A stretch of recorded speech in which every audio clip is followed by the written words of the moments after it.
समझ नहीं आ रहा अपने सैलरी इंक्रीमेंट का क्या करूं। बेटा इतना क्या सोच रहा है? अपने म्यूचुअल फंड्स के एसआईपी का टॉप अप करा ले। This is the right time. क्या समझ में नहीं आया? बेटा इतना क्या सोच रहा है? अपने म्यूचुअल फंड्स का एसआईपी टॉपअप करा ले। This is the right time. अब समझा।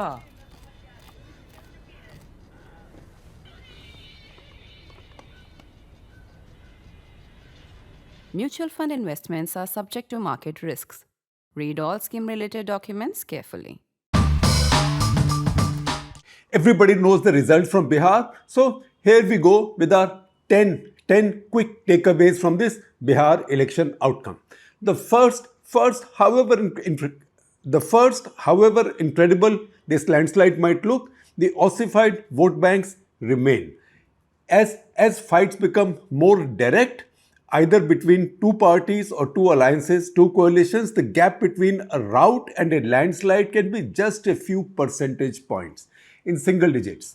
JDU got 15.39% vote, for example, in 2020, and now it's gone up by about 3% to 18.87%. The BJP has risen, but only by a percentage point to 20.68. They were about 19.5 in 2020. Both have contested in a few seats fewer, but let's treat that as marginal for now, because these have gone to their allies. The most important ally of the NDA, Paswan dynasty's Lok Janshakti Party or LJP, Chirag Paswan's now, has contested just 29 seats this time compared to 134 in 2020. Its vote share has remained frozen at just over 5. It's evident that in the other constituencies, its tiny vote parcels must have gone to BJP or JDU. Now flip the coin. The Yadav dynasty, RJD's vote share has remained almost constant at around 23%. You think they've had a rout, they've been routed, but their own vote share is about the same as before, in the 23% ballpark, give or take a few decimal points. I'm not giving you all the figures right of the decimal because the final counts of this election are not yet with us, but we know that this is in the 23% ballpark between 2020 and now. As indeed has the Congress parties at around 9%. Both are frozen. None of them has lost their vote share, just as neither JDU nor the BJP has greatly increased their vote share.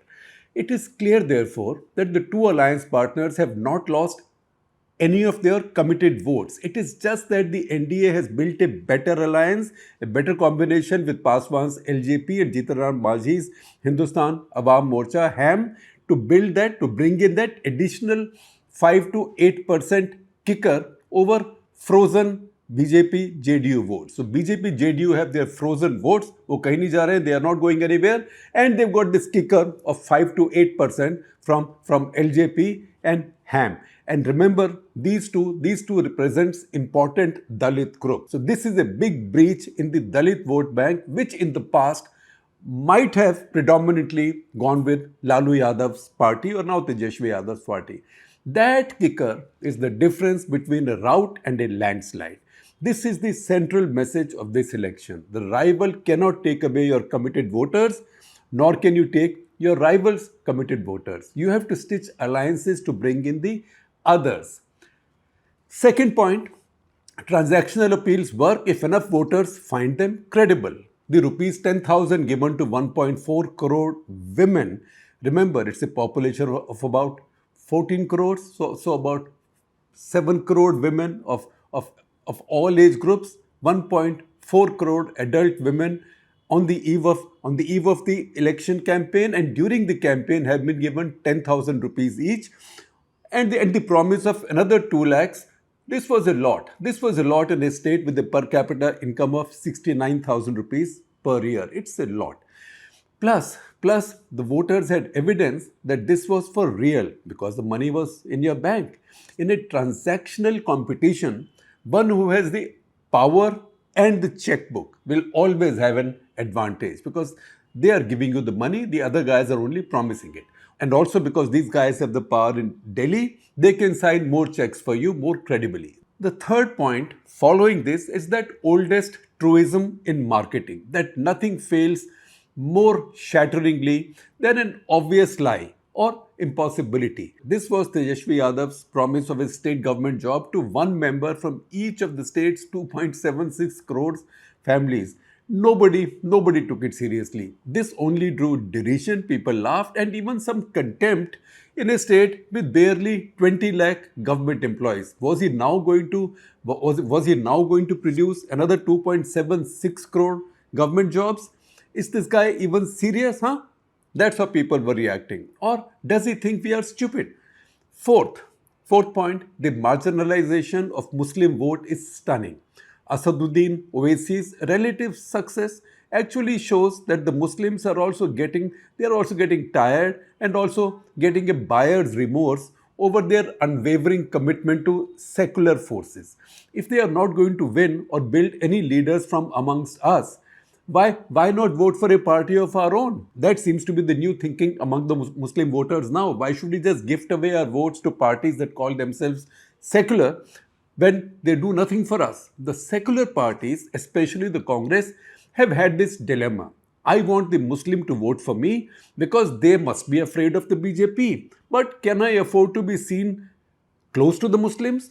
Bring some prominent Muslims in my party leadership? Align with the Muslim party like Owaisi's or Badruddin Ajmal's in Assam? Won't that upset the Hindus? Won't it make it look like I'm pro-Muslim or pro-minority? Or won't it expose me to the charge of minority appeasement? Time has been called on that hypocrisy. The results in Muslim-dominated Himachal underline that the Muslims are tired and fed up of this. Fifth, and this is in some ways the most important, people have a long memory which survives generational shifts. In Madhya Pradesh, people are still voting against what their parents and grandparents told us was Digvijay Singh's non-development. Before that, even Arjun Singh's. In Odisha, similarly against Janki Ballabh Patnaik's moral and political corruption and arrogant indifference to the fate of his people. And in Bihar, against Lalu's Jungle Raj. Don't argue with me that this is not the reality, this is a propaganda. The reality is what people believe. This also reflects in a deeper belief that Yadavs and Muslims combined in Bihar to oppress all of the others, upper castes as well as the Dalits and other OBCs. For the Congress, specifically, the most crippling loss is that of the Dalit vote. That also is true in most parts of the country. At number 6, we put Nitish Kumar and his enduring aura despite the state of his health, which is no secret to anybody in Bihar. But people are grateful, not only because they do not see even the rising crime under him lately as Jungle Raj. Crime has risen lately, but people don't see it as Jungle Raj. But also the fact that he has given 13% CAGR, that is compounded annual growth rate, since 2011. Bihar is still very poor, but enormously better off than it was in the pre-Nitish era. They never saw growth in the Lalu era. And while under Lalu, they saw some local empowerment, gratitude for this reflects in his still retaining, as in his party, still retaining about 40% vote. Nobody outside of his own bunker line or his line of trenches saw any hope of better growth under his son now. Nitish plus Modi further make a devastating welfare and optimism proposition. Tejashwi and Rahul were no match. That pulled that decisive 3 to 5% uncommitted voters to the NDA. That itself was good enough to win the election for them. We could have listed this point higher, but at 7th, we have another interesting finding.